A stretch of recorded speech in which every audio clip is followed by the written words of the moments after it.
¿Cuánto repercute la caída de nacimientos que tenemos en Uruguay en primaria y en la educación en general? ¿Cuál es el rol que tenemos hoy de las escuelas de tiempo completo? ¿Hay, por ejemplo, recursos para aumentarlas? ¿Cómo se está evaluando la transformación educativa que impulsa este gobierno? De educación estaremos hablando esta noche. Bienvenidas, bienvenidos. Así comienza Lado B.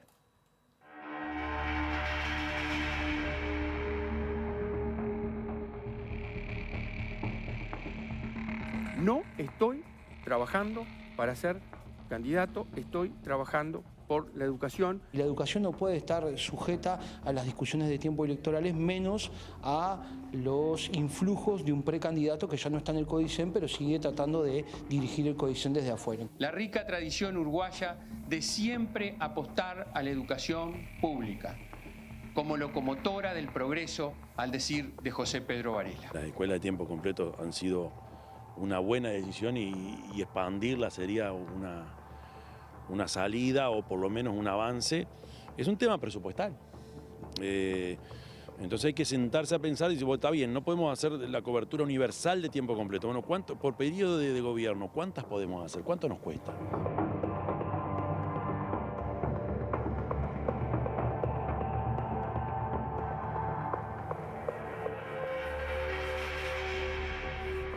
Bueno, y vaya si será importante hablar de educación, y en primera instancia tengo dos invitados aquí en el panel de Lado B. En primera instancia saludo al maestro Héctor Florit, ex integrante del Consejo de Educación Inicial y Primaria de CODICEN de la ANEP. ¿Cómo estás, Héctor? Bienvenido.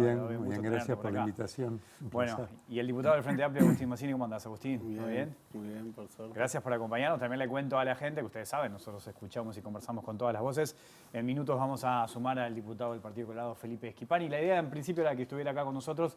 Bueno, por distintas actividades políticas en este año electoral lo vamos a tener en algunos minutos desde el móvil. Héctor, te he leído bastante en Twitter, hoy X, sí, haciendo distintos análisis de la actualidad de la educación. Apuntabas también a la caída de nacimientos que tenemos, a la escuela, a las escuelas de tiempo completo, a ese modelo. ¿Cuál es el diagnóstico que haces hoy de la realidad del Uruguay, desde tu punto de vista? Bueno, yo creo que el dato de la caída de la natalidad es muy fuerte. Para un análisis de la educación hay que partir de ese dato. Hoy tenemos un horizonte de 89.000 nacimientos, niños menos en el año 2030. Entonces, pensar el servicio educativo es pensarlo también en términos de oportunidades, cómo asegurar la mejor educación, la mejor escuela, el mejor liceo, la mejor UTU, cuando se produce este bono demográfico. Hoy primaria tiene 322.000 alumnos, más o menos. Pensemos que entonces en 5 o 6 años más va a tener 260.000, porque de esos 89 hay algunos que irían a privado, es decir, es pérdida del sector privado, pero hablando de la educación pública, vamos a ese escenario. Es un escenario preocupante en muchos sentidos, seguramente menos trabajadores, menos aportes al Banco de Previsión Social, etcétera. Para la educación es una oportunidad de dar una oferta de excelencia. Dar una oferta de excelencia supone algunas cuestiones que parecen obvias. Asegurar, universalizar 3 años. Perdón. Es decir, que todos los niños de los 3 años puedan asistir a un centro educativo. Hoy hay 5.000 niños que no asisten, son los 5.000 niños de contextos más vulnerables, más complejos, no van a un CAPI, no van a un CAIF, no van a un jardín. El otro gran tema que tiene primaria es el ausentismo. Las cifras de ausentismo de los años 22 y 23 post pandemia fueron las peores desde que hay registro, el nivel de faltas.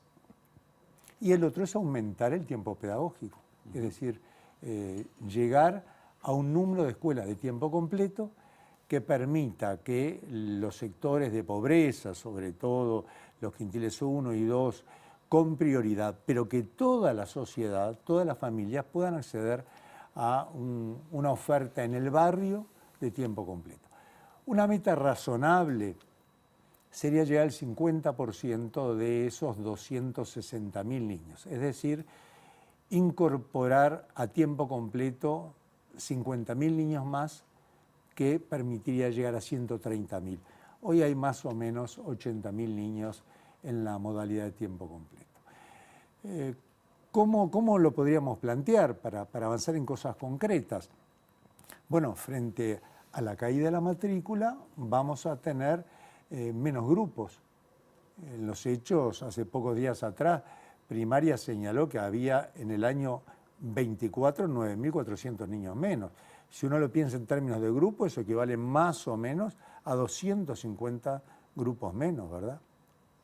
Si esto va a ser el panorama de los próximos años, parece razonable y posible que en una escuela donde cae la matrícula y había 3 primeros, de repente quedan 2, y ese cargo de maestro hay que aprovecharlo, hay que usarlo. Claro, se parte de la base de que con la caída de la matrícula, con esos casi 10.000 niños menos, los maestros los tenemos y la infraestructura también, los salones y las escuelas también. Exacto, tenemos equipamiento, tenemos salones, tenemos libros, pero fundamentalmente tenemos los cargos docentes y no docentes presupuestados. No puede ser que no se llenen esos cargos. Cuando hace pocos días atrás la directora de primaria habló que había más de 80 cargos que estaban presupuestados y que no habían sido ofrecidos, uno dice, bueno, no puede ser. No puede ser que habiendo maestros formados, con disposición para trabajar, con necesidad de trabajar, que el cargo ya está financiado y que haya necesidades en la sociedad de más cobertura de 3 años, de más tiempo completo, de más maestros comunitarios, etcétera, estemos ahorrando a costa de no atender esas necesidades. Ahora me gustaría profundizar, Héctor, en algunas cosas que manejaste, que es interesante. Mirada política, Agustín, ¿qué diagnóstico se hace? Sos un legislador que viene trabajando temas de educación también desde hace un tiempo. ¿Dónde pones el foco? Sí, bueno, un poco estamos en sintonía con el maestro Florit. Sí, hace un tiempo estábamos trabajando en la Comisión de Educación y Cultura y además yo soy profesor de secundaria, así que estamos vinculados de toda la vida con la educación. Eso que decía recién Héctor, nosotros como país vamos a tener menos gurises y eso es una realidad. Ahora, la educación también puede ser una fuente de oportunidades de igualdad social, pero también puede ser una fuente de desigualdad. Está demostrado. Claro. O sea, los que leímos en pedagogía, Bourdieu, Passerón. Entonces, ¿por qué es desigual? Porque hay diferente acceso a la educación según el sector social de donde venimos. Por eso nosotros, para poder que la educación sí sea positiva en términos de igualdad social, tenemos que invertir más para disimular esas diferencias que tienen de base. Hay gurises que los padres no terminaron la escuela hoy. Claro. Y hay gurises que tienen padres universitarios. Esa trayectoria no va a ser igual. Y el problema es que cuando estudiamos las pruebas estandarizadas, vemos que cuando le hacemos la prueba en la escuela, ya sabemos cómo le va a ir en el liceo. Y eso no nos puede seguir pasando. Para eso tenemos que tener estos dispositivos pedagógicos que lo que generan es mayor tiempo pedagógico que va a disminuir la brecha cultural que existen en los hogares de los gurises. Eso debe ser una política casi que de Estado para nosotros, porque depende del futuro de nuestro país. Nosotros vamos a hacer menos, o sea que vamos a tener que ser más eficientes en todo, no solo en lo productivo, pero también en lo productivo, pero tenemos que administrar mejor el país, los menos que seamos en el futuro. Para eso precisamos estar más educados y más preparados. Sumo otra voz, pero para eso vamos al móvil. Y ahí está nuestro compañero Martín Duarte. ¿Cómo andás, Martín? Bienvenido al lado B. ¿Cómo andás, Wilmar? Un saludo para todos por allí. Y vinimos, en este caso, a visitar, le agradecemos estos minutos, al diputado Felipe Schipani, que es el coordinador también de campaña del precandidato Robert Silva del Partido Colorado, hablando también un poco de lo que ha sido la bandera, el buque insignia de Robert Silva, vinculado y al frente justamente de la ENEP, como es la transformación educativa y los cambios que quedan por profundizar en materia materia de educación. Schipani también ha sido bastante activo a nivel de redes y a nivel de propuestas en materia de educación, así que bueno, un gusto que nos recibas por acá.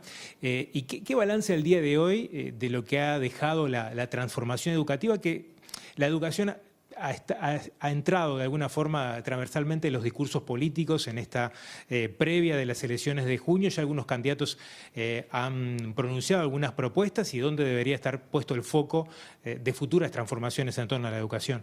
Bien, un placer estar conversando con ustedes. Yo creo que este gobierno ha cumplido en primer lugar con un compromiso asumido con la ciudadanía, ¿no? Uno de los puntos del compromiso por el país era justamente iniciar un proceso de transformación en la educación, proceso que se había postergado durante muchos años. Recordemos que durante los 15 años de gobierno del Frente Amplio hubo intentos de hacer cambios en educación y que lamentablemente se frustraron. Mujica llegó al gobierno diciendo que su prioridad era la educación y después reconoció que le torcieron el brazo los sindicatos.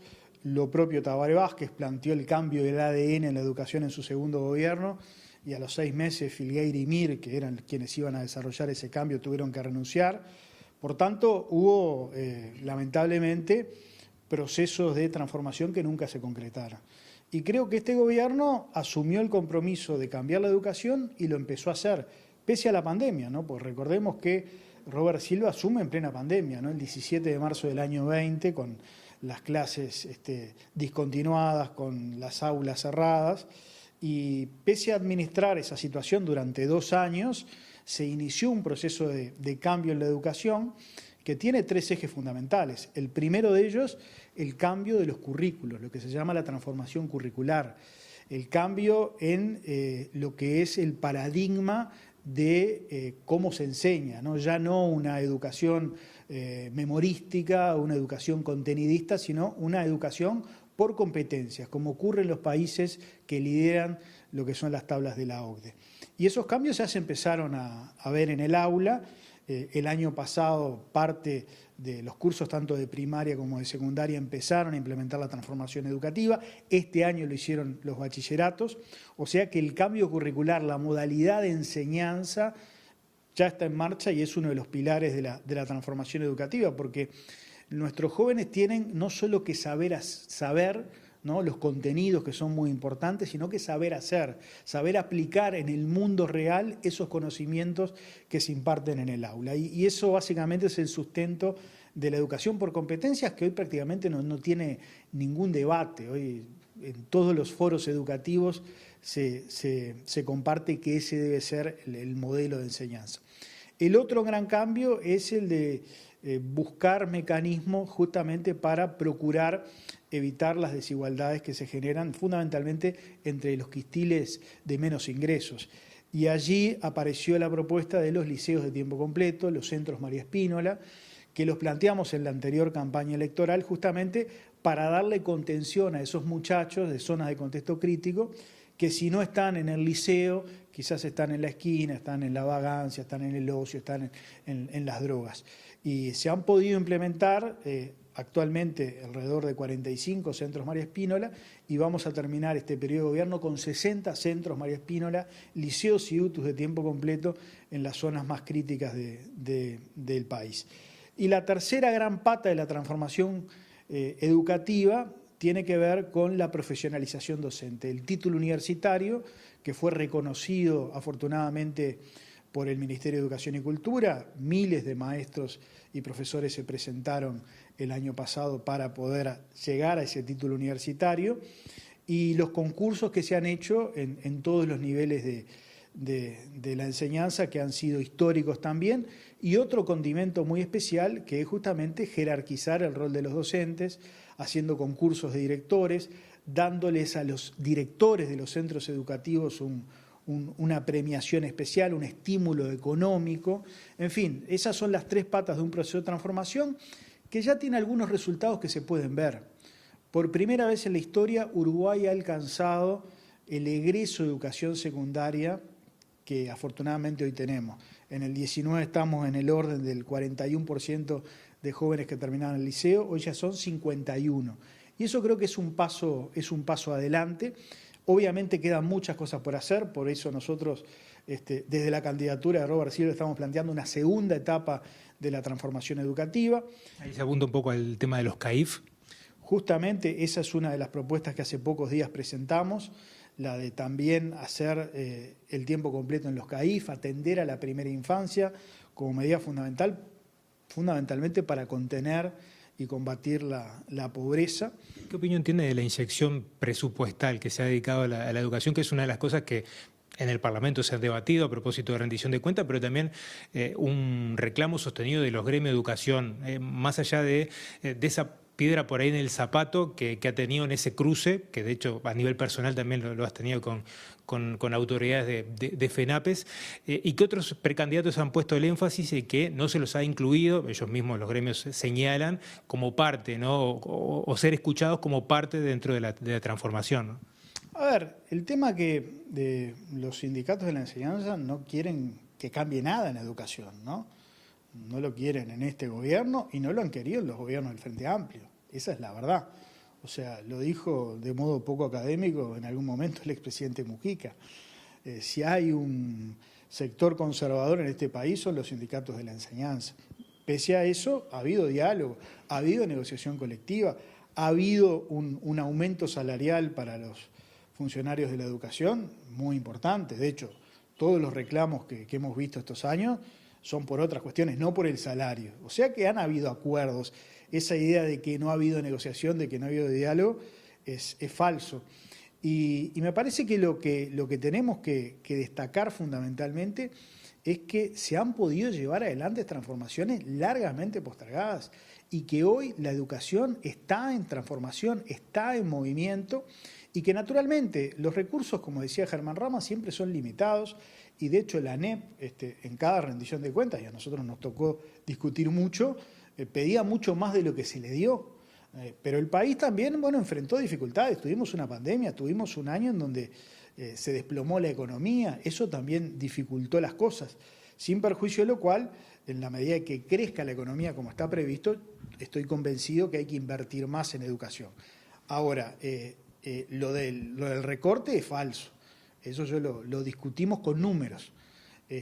Y no tengas duda, y esto también son los números, de que este gobierno, estos 5 años de gobierno, del año 20 al año 25, va a invertir más en educación de lo que invirtió el gobierno anterior del Frente Amplio. Por tanto, no se puede sostener que ha habido un recorte. Quizás hubiera sido deseable mucho más inversión, no hay duda, pero recorte no ha habido y creo que el compromiso para los próximos 5 años, en la medida que crezca la economía, es seguir volcando recursos a educación porque es la base de todo, ¿no? Si queremos mejorar la seguridad, si queremos mejorar la pobreza, si queremos ser un país desarrollado, tenemos que invertir en educación.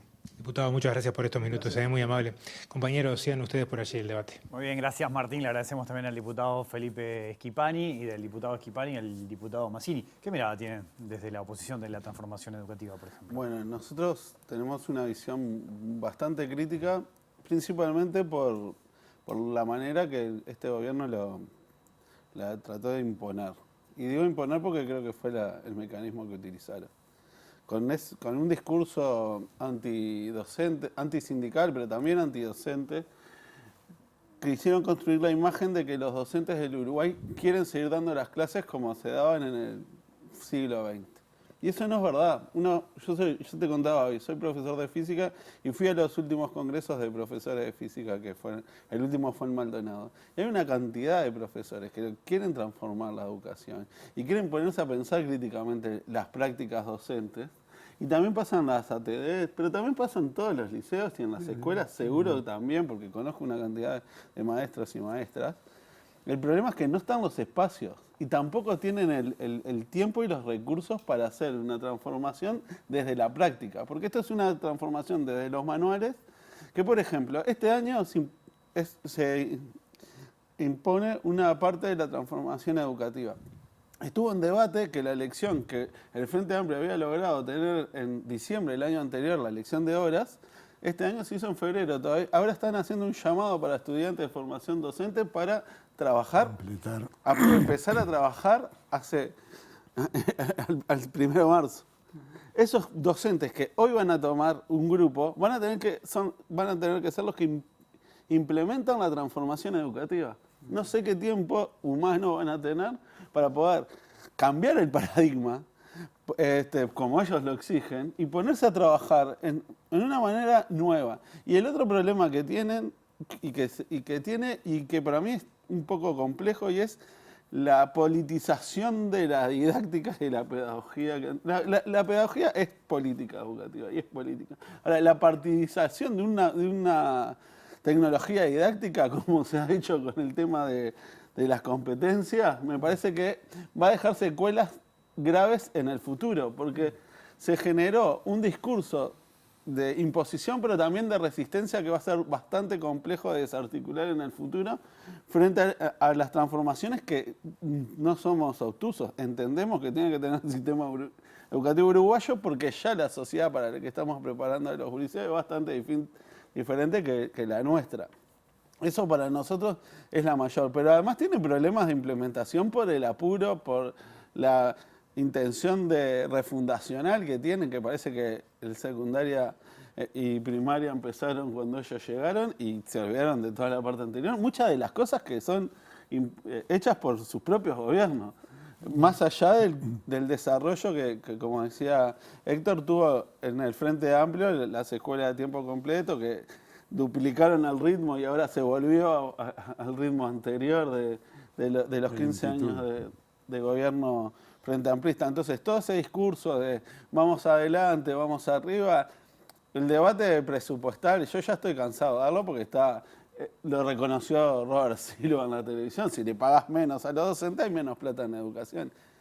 Y hay millones de litros de tintas gastados en explicar por qué el salario docente tiene un vínculo con la educación educativa, y por eso nosotros, en nuestro gobierno, duplicamos el salario docente, duplicamos en términos reales el salario docente, cuadriplicamos el gasto público en educación en términos reales, lo duplicamos en términos de un PBI que creció. ¿Por qué? Porque entendemos que se necesita. Ahora, lo que pasó ahora es que se mantuvo el gasto y en un momento se redujo por esta baja salarial. Ahora, si vos comparás un gasto en crecimiento y lo sumás, y comparás un gasto estancado y lo sumás, te va a dar más grande el estancado. Pero lo que pasó fue que se paró el crecimiento en inversión en educativa, y creo que todos estamos de acuerdo que falta seguir creciendo. Héctor, ahí el diputado Schipani hablaba de los CAIF, hablaba del tiempo completo también, hablaba de la primera infancia. La primera infancia es un tema que preocupa al Uruguay, y lo puedo conectar con la caída de los nacimientos, con el tema de la educación. ¿Qué lectura haces de esa situación? Bueno, yo creo que está dentro de este marco de grandes consignas, muchas vacías y contradictorias, que el diputado nos plantea, ¿verdad? Es decir, una cuestión genérica, es decir, que va a haber CAIF de tiempo completo, está bien. Digamos que ya hay muchos que tienen un régimen de 8 horas, ¿verdad?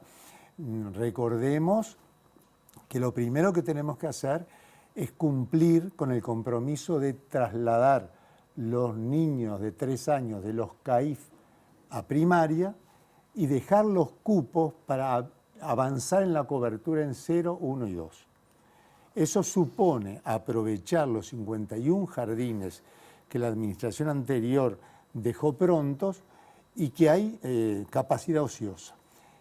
Eso no se cumplió, hablando de las cuestiones de los anuncios vacíos.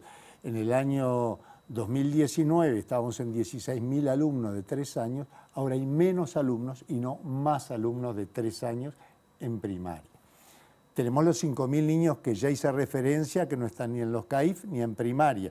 Ese es un objetivo concreto que sí hay que cumplir. Me preocupa el optimismo del diputado respecto a las metas cumplidas. Porque yo escuché a Talvi decir que iba a haber 136 o 139 liceos de tiempo completo, y el orgullo de haber llegado a 40 y algo y de poder alcanzar 60, olvida decir que es menos de la mitad de lo que se prometió. Y tampoco menciona el diputado de que muchos de estos liceos eran los CEA, es decir, ya eran instituciones de tiempo completo, que se le cambió el cartel que estaba en el frente. La transformación curricular, ¿qué significa esto? Significa que hay que planificar distinto, llenar papeles distintos, leer documentos curriculares distintos, o lo importante es lo que pasa dentro de las clases, dentro de las aulas. Y yo le pregunto a los papás, ¿cambió mucho la escuela a la que iba su hijo hace 2 años de la que va ahora? ¿Qué fue lo que cambió? Cambió para el maestro, que ahora tiene que llenar planillas y planillas, o para el profesor. Pero, y yo pongo un ejemplo para el que no tiene hijos en la escuela. Se siguen utilizando los mismos textos que hizo la administración anterior. Es decir, mucho cambio no puede haber si sigue utilizando las mismas eibalitas, con los mismos programas, con las mismas aplicaciones y los mismos textos de matemática y de lengua. Los cuadernos para hacer matemática y los cuadernos de lectura y escritura. Entonces, yo creo que hay que tener un poquito más de objetividad en los anuncios y en las promesas y en ese sentimiento de autocomplacencia que ostenta el diputado Schipani en su afán por defender el abandono que hace el candidato Robert Silva de una responsabilidad que le encomendó el Senado de la República. Es decir, yo no me olvido que tenemos por primera vez un presidente del CODICEN que renuncia y que se va, dejando esta transformación que según el diputado es muy exitosa, pero que los demás no nos damos cuenta cuál es el éxito. ¿Cómo puede ser exitosa una transformación que tiene los peores resultados de asistencia desde que hay datos? No estoy hablando del año 20 y 21, donde la suma de las asistencias de los 2 años no alcanzaron a 1 año. Estoy hablando post-pandemia, 22 y 23. Fue tan mala la asistencia que Primaria a mitad de año sacó un programa que se llama Asiste y que reconoce datos dramáticos en primaria. Más del 20% promedio de los chiquilines asistieron menos de 140 días al año, es decir, faltaron más de 2 meses.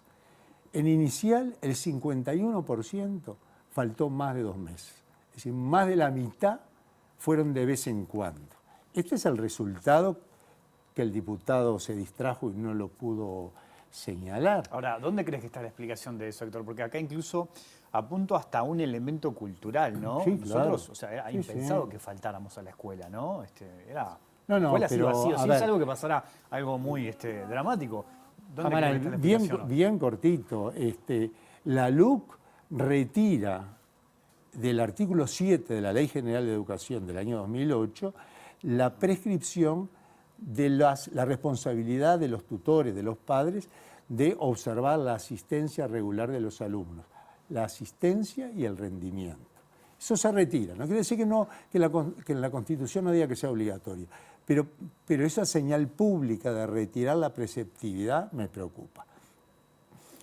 Se promueve independientemente de las faltas. La promoción automática no solamente tiene el impacto que dijo la directora de primaria, que había 4.000 niños que fueron promovidos sin los conocimientos mismos. 4.000, el 10% de los alumnos de primaria. Sí, digamos que pasan casi, según datos oficiales, casi 4.000 pasan de año sin incluso haber adquirido el conocimiento necesario para hacerlo, ¿no? Sí, estrictamente sin haberlo adquirido. El 27% de los niños de primero faltaron más de 2 meses, asistieron menos de 140 días. En los sectores de pobreza triplica el ausentismo al quintil 1 al quintil 5 en la distribución. Es decir, no solamente tenemos la peor asistencia, con resultados que por supuesto impactan negativamente, sino que además los más chicos y los más pobres son los que asisten menos, siendo los que precisan más. Esto es absolutamente dramático en términos de construcción democrática. Nosotros tenemos niños que van de vez en cuando a la escuela. Y la campaña de bien público que hace esta administración no es convocando a asistir, porque la LUC decía lo contrario, lo retiró. Es diciendo que la transformación educativa es muy buena. Esa fue la campaña de bien público. Entonces, hay desencuentros, como decía el diputado, hay desencuentros fuertes en lo que estamos leyendo sobre la realidad. El avance de tiempo completo es absolutamente mínimo. el Frente Amplio tomó, la administración en el año 2005 había 104 escuelas de tiempo completo. La triplicó y dejó 296, prácticamente 300. Perdimos desde el año 2020 hasta este año, incorporando una cantidad absolutamente marginal, 15 escuelas según la última rendición de cuentas. El objetivo que planteó el profesor Robert Silva y el gobierno en tiempo completo se cubriría no en el 24, que fue la promesa. La meta 24 precisa 10 años más para cumplirse. Esa es la lentitud, dicho en la última rendición de cuentas. No pido que me crean, hay que leer el mensaje de la rendición de cuentas que envía la ANEP. Es decir, tenemos problemas graves, problemas que nos llevan a pensar que va a haber que reformular cuestiones importantes de tiempo pedagógico, de cobertura, de asistencia, de reconocimiento a los maestros. No se puede decir que están siendo reconocidos los maestros porque administrativamente y después de una prueba se les da un título, un reconocimiento universitario. Lo que se está reclamando es una carrera universitaria, que es otra cosa. Ahora, Agustín, el gobierno ha destacado distintas obras que ha realizado en este periodo, incluso ha hablado de un shock en infraestructura. ¿Qué mirada tenés eso como docente, como legislador? ¿Has podido constatar eso? Bueno, no, en realidad hace poco recibimos la visita de las autoridades a la Comisión de Educación y en realidad nosotros lo que hemos recibido este comienzo de clase, estos últimos comienzos de clase creo que todos son caracterizados por algún problema de gestión que ha tenido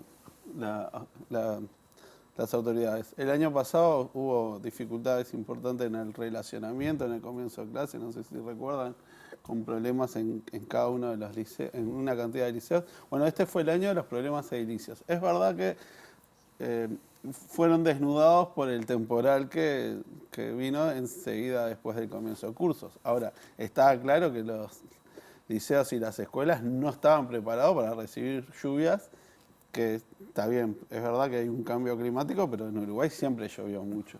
O sea, Uruguay es difícil ver el cambio climático a veces en Uruguay porque tiene una variabilidad climática con el niño y la niña y estar en una interfase entre el clima cálido y el clima templado que hace que lo que vivimos nosotros, ¿no? Un día estamos de chancleta y al otro día nos tenemos que poner la bufanda.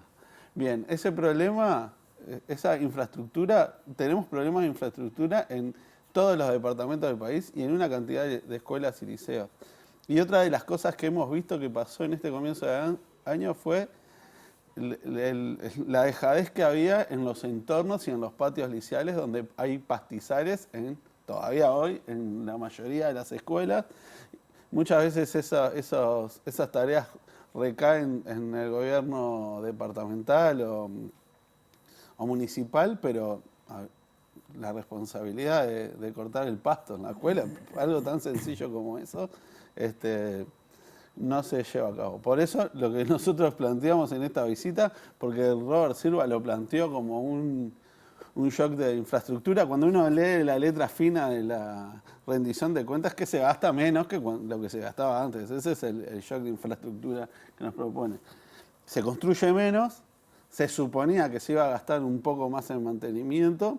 Ahora lo que vemos es que no pasó ninguna de las dos cosas. Y lo otro que creo que no hay que caer en la trampa del bonus demográfico y soslayar que tenemos algunos sectores de la educación obligatoria que no tienen cobertura universal, en los dos extremos. Sí. A partir de los 3 años y en el bachillerato. Entonces, nosotros tenemos reducción de la matrícula en sectores donde no hay cobertura universal. Y eso es un problema gravísimo y no vemos ninguna política proactiva del gobierno para llamar a esos gurises de más baja edad, pero mucho menos para los más grandes, que son los que de verdad cada vez se precisa más estar escolarizado, cada vez más tiempo para este nuevo mundo donde la información es clave.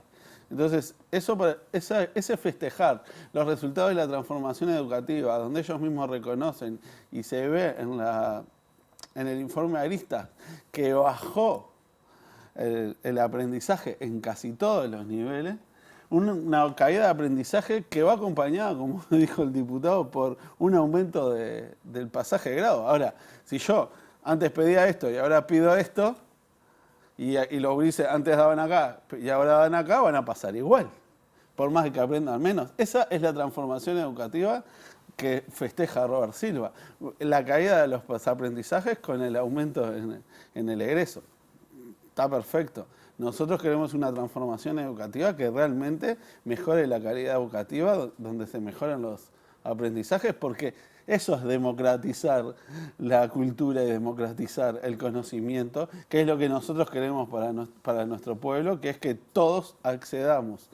No de igual manera, porque yo creo que en una sociedad tan desigual es casi imposible y tenemos otros problemas estructurales de la sociedad, por ejemplo, y paso el aviso, aumento de la pobreza en la primera infancia. ¿Cómo podemos tener una política de Estado de mejorar la educación cuando descuidamos la pobreza infantil? Y tenemos cada vez más madres solteras que están cada vez más pobres. Los hogares de jefatura femenina tienen casi el doble de pobreza que los hogares de jefatura masculina. Bueno, esas cosas son las que tenemos que discutir alrededor de la educación, pero me refiero a lo primero. La caída demográfica implica que nos concentremos mucho y muy fuerte en los gurises, porque vamos a precisar que los orientales del futuro sean mucho mejor que nosotros, porque van a ser menos. Les propongo una pequeña pausa y seguimos conversando y seguimos escuchando otras voces. Ya sigue el lado B aquí en la pantalla de TV Ciudad.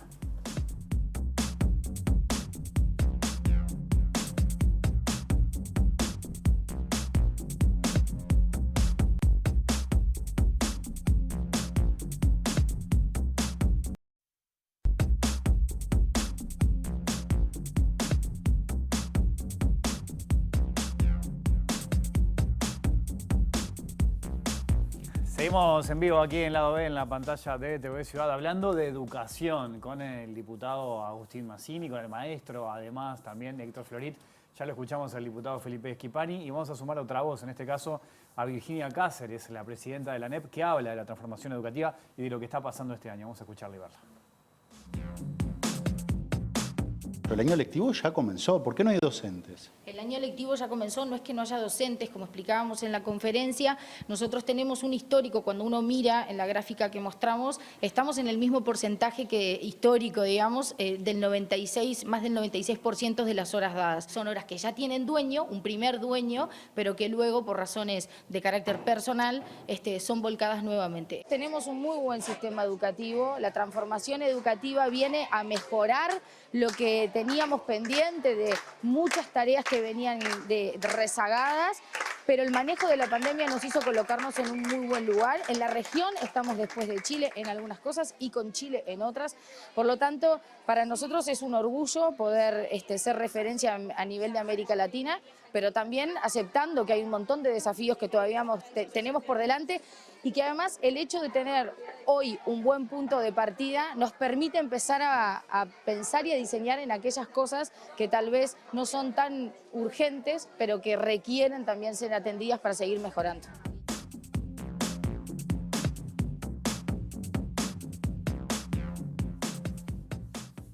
Bueno, ahí veíamos y escuchábamos a Virginia Cáceres. Agustín, Héctor, yo vengo escuchando desde hace mucho tiempo, ¿no?